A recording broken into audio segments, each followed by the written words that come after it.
ঢাকা থেকে কুমিল্লা যাওয়ার পথে এই যে মেঘনা সেতুর এই যে টোল বক্স পেরিয়ে এই যে সেতুর দিকে যাচ্ছে, মেঘনার দিকে, যেটাকে কাশপুর ব্রিজ বলে। মেঘনা নদীর উপরে দাউদকান্দি যাওয়ার পথে এই যে দেখেন সামনে অপরূপ সুন্দর, ওই যে দেখতেছেন ফ্রেশ সিমেন্ট ফ্যাক্টরি, পাশে বিশাল বড় ফ্যাক্টরি, নদীর পাশেই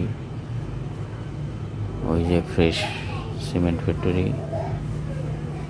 এই জায়গা থেকেই বাংলাদেশের বিভিন্ন প্রান্তে ফ্রেশ সিমেন্ট সাপ্লাই হয়, এখানেই উৎপাদন হয় ফ্রেশ সিমেন্ট। এই যে দেখতে পাচ্ছেন, এটাই ফ্রেশ সিমেন্ট ফ্যাক্টরি।